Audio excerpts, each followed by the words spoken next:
Hello friends, ഞാനേ ഇന്നൊരു തട്ടിപ്പിൽ പെട്ട് അതിൻ്റെ ഒരു ഡീറ്റെയിൽസുകളും എല്ലാവർക്കും ഇത് വരാൻ ചാൻസ് ഉണ്ട്. ഞാനത് കേട്ടിട്ടുള്ളൂ, ഇങ്ങനെ തട്ടിപ്പിനെ പറ്റി ഞാൻ കേട്ടിട്ടുള്ളൂ. ആദ്യമായിട്ട് ഞാനത് അനുഭവിച്ചു.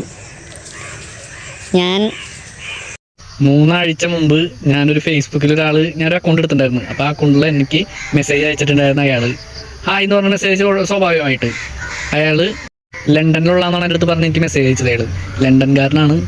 അപ്പോൾ ഞാൻ അവരുടെ അടുത്ത് ഓട്ടോമാറ്റിക്കലായിട്ട് ഞാൻ സംസാരിച്ച് അവരുടെ കൂടെ നിന്ന് ഞാൻ പുള്ളിക്ക് മെസ്സേജ് അയച്ചു. ഞാനിങ്ങനെ സംസാരിച്ച് ഡയറക്റ്റ് പുള്ളി കുറേ നേരം കഴിഞ്ഞപ്പോൾ അന്നത്തെ ദിവസം 2 ദിവസം കഴിഞ്ഞപ്പോൾ പുള്ളി എൻ്റെ അടുത്ത് വാട്സപ്പ് നമ്പറിൽ സംസാരിക്കാനാണ് നല്ലത് എന്ന് പറഞ്ഞു. അപ്പോൾ ഓക്കെ, നമുക്കത് കംഫർട്ടബിൾ ആണെന്ന് പറഞ്ഞു. ഓക്കെ എന്ന് പറഞ്ഞിട്ട് ഞാനത് വാട്സപ്പ് നമ്പർ കൊടുത്തു. വാട്സപ്പ് നമ്പർ സംസാരിച്ചു. എന്നിട്ട് പുള്ളിക്കാരൻ കുറേ സ്റ്റോറിയൊക്കെ മെനഞ്ഞു.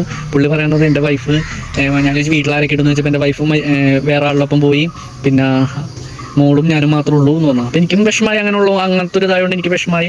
അപ്പോൾ ഞാൻ അവരോട് പറഞ്ഞു കുഴപ്പമില്ല, കഴിഞ്ഞ് അതിനെപ്പറ്റി ഓർത്തിട്ട് കാര്യമില്ല എന്നുള്ളത് ഞാനും പറഞ്ഞു. എന്നിട്ട് ഞങ്ങൾ ഡെയിലി സംസാരിച്ച് കാഷ്വലായിട്ട് ടോക്കിൽ സംസാരിക്കും. ഇങ്ങനെ വർക്കിനൊക്കെ പോയി അങ്ങനത്തെ ഉള്ള രീതിയിലൊക്കെ സംസാരിച്ചിട്ടുണ്ട്. പുള്ളിക്കാരനെ നിൽക്കുമ്പോൾ പുള്ളിയുടെ കാര്യങ്ങൾ ആലോചിക്കുമ്പോൾ ഭയങ്കര വിഷമമായിപ്പോയി. കാരണം എന്ന് വെച്ചാൽ അങ്ങനെയൊക്കെ ഉള്ളതുകൊണ്ട് എനിക്ക് ഭയങ്കര ഇതായിപ്പോയി. വൈഫൊക്കെ അങ്ങനെ ഇട്ടുകൊണ്ടുപോയി എന്നൊക്കെ പറഞ്ഞപ്പോൾ ഭയങ്കര വിഷമം. അപ്പോൾ ആ രീതിയിൽ സെൻറ്റിമെൻസിൻ്റെ രീതിയിലാണ് ഞാൻ പിന്നെ സംസാരിച്ചുകൊണ്ടിരുന്നത് പുള്ളിയുടെ അടുത്ത്. ഓരോ കാര്യങ്ങൾ ആ കാര്യങ്ങൾ ആലോചിച്ച് വിഷമിക്കണ്ടെന്ന് വിചാരിച്ചുകൊണ്ടാണ് ഞാൻ പിന്നെ പുള്ളിയുടെ അടുത്ത് അങ്ങനെ ഒന്നും സംസാരിക്കാൻ സെൻറ്റിമെൻസിൻ്റെ ഉള്ള രീതിയിലൊക്കെ സംസാരിക്കണം. വർക്കിന് പോയി വർക്ക് എങ്ങനെ ഉണ്ടായി പുള്ളിയും കടിയും ചോദിക്കുക ആ രീതിയിൽ തന്നെ ആയിട്ട്. എന്നിട്ട് ഞാൻ എന്ത് ചെയ്ത് മിനിങ്ങാന്ന് രാത്രി എനിക്ക് മെസ്സേജ് അയച്ചിട്ടുണ്ടായിരുന്നു. മെസ്സേജ് അയച്ചിട്ട് എൻ്റെ മോക്കടെ ബർത്ത്ഡേ ആയതുകൊണ്ട് എനിക്ക് ഞാൻ കുറച്ച് ഗിഫ്റ്റുകൾ അയക്കാം, നിങ്ങൾക്ക് സർപ്രൈസായിട്ട് ഞാൻ കുറച്ച് ഗിഫ്റ്റുകൾ അയക്കാം, നിങ്ങളുടെ അഡ്രസ്സ് എനിക്ക് വേണമെന്ന് പറഞ്ഞു. അപ്പോൾ ഞാൻ പറഞ്ഞു ആ അഡ്രസ്സ് തരാമെന്ന് പറഞ്ഞു. ഞാൻ ആദ്യം ആലോചിച്ചിങ്ങനെ അഡ്രസ്സ് കൊടുത്തു കഴിഞ്ഞാൽ ജെന്യുവനാണോ എന്ന് എനിക്ക് ഭയങ്കര ഡൗട്ടായിപ്പോയി. അപ്പോൾ ഞാൻ എന്ത് ചെയ്ത് പിന്നെ ആലോചിച്ച് ഞാൻ പിന്നെ അഡ്രസ്സ് അയച്ചു കൊടുത്ത്. നമുക്ക് അഡ്രസ്സ് അയക്കണതിന് ഇപ്പോൾ എന്താ പ്രശ്നം, ഞാൻ അഡ്രസ്സ് അയച്ചു കൊടുത്തിട്ട് ലാസ്റ്റ് ഇയാൾ എന്നിട്ട് ലാസ്റ്റ് എന്ത് ചെയ്ത് ഈ പുള്ളിക്കാരൻ എനിക്ക് കുറച്ച് സാധനങ്ങളൊക്കെ ഇന്നലെ ഞാൻ പാക്ക് ചെയ്ത് കഴിഞ്ഞിട്ട് നിങ്ങൾക്ക് അയക്കുമെന്ന് പറഞ്ഞു. അപ്പോൾ ഞാൻ ഇങ്ങനെ ആലോചിച്ച് ഇയാൾ ഇത്രയും പ്രശ്നങ്ങളൊക്കെ നടക്കണതിൻ്റെ സമയത്ത് ഇയാൾ എങ്ങനെ അയക്കും എന്നൊക്കെ കരുതി. ഞാൻ സ്വാഭാവികമായിട്ട് എങ്ങനെ ചിന്തിച്ചു. പുള്ളിക്കാരൻ എനിക്ക് ജെന്യുവിനാണെന്ന് അറിയുന്ന രീതിയിൽ എനിക്ക് സാധനം അയച്ചു തന്നേക്കാനാണ്. അതേ നിങ്ങൾക്കിപ്പോൾ കാണിച്ചു തരാം. ആദ്യം എനിക്ക് അയാളിങ്ങനെ കുറേ മെസ്സേജുകളൊക്കെ ഇങ്ങനെ അയച്ചപ്പോൾ ഞാൻ എൻ്റെ ഫ്രണ്ട് ഇവിടെ ഉണ്ടായിരുന്നു എന്ന് പറഞ്ഞു എൻ്റെ നാട്ടിൽ. അങ്ങനെ കുറേ കാര്യങ്ങളൊക്കെ ഇങ്ങനെ മെസ്സേജ് അയച്ചിട്ടുണ്ടായിരുന്നു. ഇങ്ങനെ ഒരുപാട് ഇങ്ങനെ കാര്യങ്ങളൊക്കെ പുള്ളി ഇങ്ങനെ മെസ്സേജ് അയക്കുമായിരുന്നു. ഗുഡ് നൈറ്റ്, ഗുഡ് മോർണിംഗ് അങ്ങനെയൊക്കെ പുള്ളി പറയും. അങ്ങനെയുള്ള ഓട്ടോമാറ്റിക്കലി നമുക്ക് അറിയില്ലല്ലോ അത് എങ്ങനത്തെ ഉള്ള ആളാണ് എന്താണെന്നൊന്നും ഒന്നും അറിയില്ല. ആ രീതിയിലാണ് സംസാരിച്ചത്. നമ്മൾ ജെന്യുവിനാണെന്നുള്ള രീതിയിൽ നമ്മൾ സംസാരിച്ചു. അങ്ങനത്തെ നമുക്ക് പുറത്തൊരാൾ നമുക്ക് ഫ്രണ്ടായിട്ട് കിട്ടിയെങ്കിൽ അത്ര നല്ലതല്ലേ. ആ രീതിയിലാണ് നമ്മളിങ്ങനെ അവരോടത്ത് ഇങ്ങനെ ഓരോ കാര്യങ്ങൾ ഇങ്ങനെ പറഞ്ഞ് സംസാരിച്ചുകൊണ്ടിരിക്കുന്നത്. അപ്പോൾ അയാൾ എനിക്ക് അയച്ചുകൊണ്ടിരിക്കുന്ന മെസ്സേജുകളാണിത്. ഡെയിലി അയക്കുന്ന മെസ്സേജുകളാണ് ഞാൻ എനിക്ക് ഇങ്ങനെ കാണിച്ചു തന്നുകൊണ്ടിരിക്കുന്നത്. എന്നിട്ട് എനിക്ക് ഗിഫ്റ്റ് മേടിച്ചെന്ന് അയാൾ മെസ്സേജ് അയച്ചിട്ടുണ്ടായിരുന്നു. ഗിഫ്റ്റിൻ്റെ ഇതാണ് അയാൾ ഡിലീറ്റ് ചെയ്ത് കളഞ്ഞേക്കാനാണത്.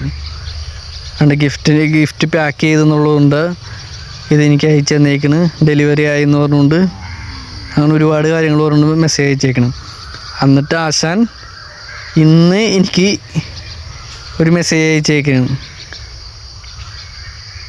എന്നിട്ട് 2 പ്രാവശ്യം വിളിക്കുകയും ചെയ്ത്. എന്നിട്ട് ലാസ്റ്റ് എന്നെ സ്റ്റുപ്പിഡെന്നും പറഞ്ഞുകൊണ്ട് തെറിയും പറഞ്ഞിട്ട് പോവുകയും ചെയ്ത് അയാൾ.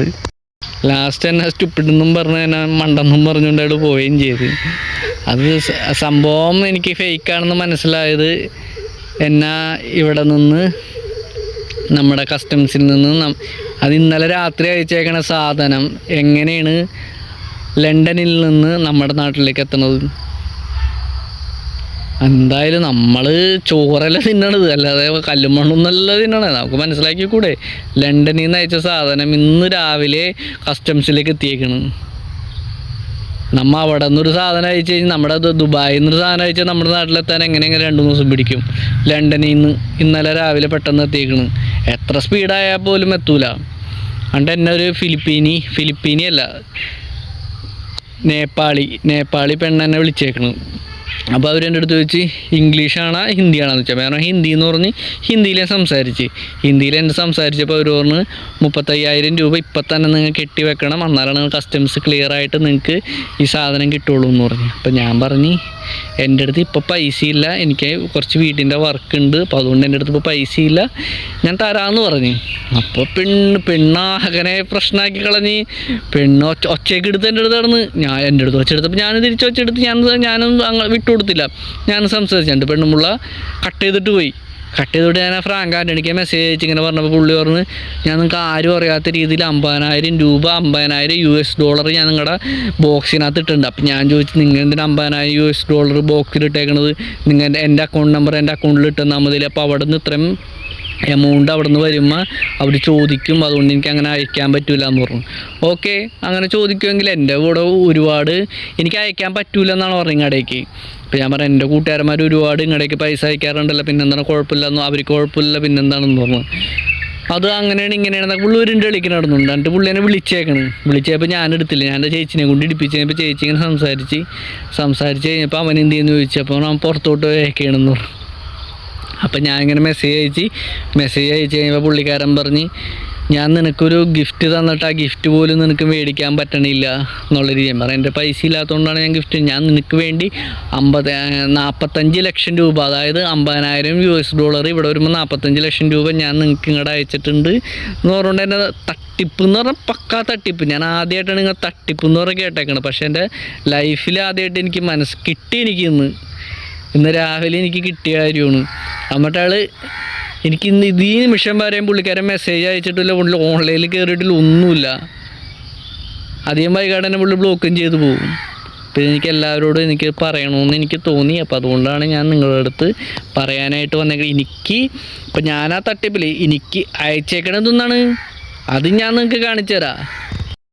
ഇത് എൻ്റെ ഗാലറിയിൽ അയാൾ ഡിലീറ്റ് ചെയ്ത് കളഞ്ഞിട്ട് എൻ്റെ ഗാലറിയിൽ വന്ന് കിടക്കണതാണ്. അത് പുള്ളി ഓർത്തിൽ എൻ്റെ ഗാലറിയിൽ ഉണ്ടാവുന്നു. ഈ ഷൂ, ഈ വാച്ച്, ഈ മാലയൊക്കെ എനിക്കാണെന്ന് പറയണ്. പിന്നെ ഈ സാധനങ്ങൾ പുള്ളിക്കാരൻ എനിക്ക് വേണ്ടി മേടിച്ച് തന്നേക്കണത്. ഞാൻ ആലോചിക്കുകയാണ്, ഈ ഷൂവും ഈ വാച്ചും ഈ ചെരുപ്പിന് വേണ്ടി ഞാൻ എൻ്റെ കയ്യിൽ നിന്ന് എൻ്റെ 35,000 രൂപ കൊടുത്ത് ഞാൻ എന്ത് കാര്യത്തിനാണ് പുള്ളിയുടെ മോക്കടെ ബർത്ത്ഡേ ആഘോഷിക്കേണ്ട കാര്യം എന്താണ്? എനിക്ക് അതിൻ്റെ ആവശ്യമുണ്ട്. എൻ്റെ കയ്യിലെ കാശ് കൊടുത്തിട്ട് ഞാൻ പുള്ളിയുടെ മോക്കടെ ബർത്ത്ഡേ ആഘോഷിക്കണത് എന്താണ്? അതുകൊണ്ട് ഞാൻ പറഞ്ഞു എൻ്റെ കയ്യിൽ പൈസ ഇല്ല, എൻ്റെ അടുത്ത് അയക്കാൻ പറ്റൂല, എൻ്റെ പൈസ ഇല്ല എന്ന് പറഞ്ഞു. എന്നിട്ട് പുള്ളിക്കാരൻ സ്റ്റുപ്പിഡ് എന്ന് പറഞ്ഞുകൊണ്ട് പുള്ളി മെസ്സേജ് അയച്ചിട്ട് പുള്ളി പോയി. എന്നിട്ട് പുള്ളി ഈ സമയം വരെയും പുള്ളി ഓൺലൈനിലും വന്നിട്ടില്ല, മെസ്സേജ് കണ്ടിട്ടില്ല, റിപ്ലൈ തന്നിട്ടില്ല, ഒന്നുമില്ല. പുള്ളിക്ക് മനസ്സിലായി പറ്റിക്കപ്പെടാൻ നിന്ന് കൊടുക്കണല്ലാന്ന്. കാരണം എന്ന് വെച്ച് കഴിഞ്ഞാൽ എനിക്ക് മനസ്സിലാവുള്ളൂ, എന്നാൽ ഈ പറ്റിക്കപ്പെടുന്ന ആൾക്കാർ, തട്ടിക്കുന്ന ആൾക്കാരെ എന്നെ കറക്റ്റായിട്ട് എന്നെ തേടി പിടിക്കുന്നുണ്ട്. എനിക്കതാണ് മനസ്സിലാവാത്തത്. ഞാൻ എവിടെ പോയി കഴിഞ്ഞാലും അവിടെ വന്ന് തന്നെ തേടി പിടിക്കും. അതാണ്. ഇനി നിങ്ങൾക്ക് ആർക്കും ഇതുപോലത്തെ ഒരു ആൾക്കാർ തരാമെന്ന് പറയും, നമ്മൾ അയച്ചു കൊടുക്കണം. പക്ഷെ ആവശ്യമില്ലാത്ത സാധനങ്ങൾ അയച്ചു കൊടുക്കരുത്. ഇപ്പം നമ്മുടെ ബാങ്ക് അക്കൗണ്ടും അങ്ങനത്തെ ഡീറ്റെയിൽസുകളും നമുക്ക് ജെനുവിൻ അല്ലാന്ന് തോന്നിക്കഴിഞ്ഞ് കഴിഞ്ഞാൽ അഡ്രസ്സൊക്കെ അയച്ചു കൊടുക്കണമെങ്കിൽ കുഴപ്പമില്ല നമുക്ക്. പക്ഷേ ബാക്കിയുള്ള കാര്യങ്ങളൊന്നും അയച്ചു കൊടുക്കാതിരിക്കുക. തട്ടിക്കപ്പെട്ട് കഴിഞ്ഞ് കഴിഞ്ഞാൽ ഇവരങ്ങടെ അവരെ പാടും നോക്കി പോലീസ് സ്റ്റേഷനിൽ പോയി കഴിഞ്ഞാൽ പോലും നമുക്ക് അവർ സപ്പോർട്ട് ചെയ്യൂല. അവർ അഡ്രസ്സും എല്ലാ കാര്യങ്ങളും കൊണ്ടുപോവുക, എന്നാൽ നമുക്ക് നോക്കാമെന്നൊക്കെയാണ് അവർ പറയുള്ളൂ. നമ്മൾ ആരും സപ്പോർട്ട് ചെയ്യില്ല. നമ്മുടെ കാശ് പോയത് തന്നെ കിട്ടുമെന്ന് വിചാരിച്ച് അവർ പിന്നെയും ചോദിച്ചുകൊണ്ടിരിക്കും. കിട്ടില്ല എന്ന് മനസ്സിലായപ്പോൾ അവർ പിന്നെ ബ്ലോക്ക് ചെയ്തുകൊണ്ട് പോയി. ബ്ലോക്ക് ചെയ്തിട്ടില്ല, പക്ഷേ അയാൾ ഓൺലൈനിൽ വന്നിട്ടില്ല അയാൾ. അപ്പോൾ അതുകൊണ്ട് ആരും ഇതിൽ തട്ടിക്കപ്പെടാതിരിക്കാൻ നോക്കുക. അതാണ് എൻ്റെ ഒരപേക്ഷ.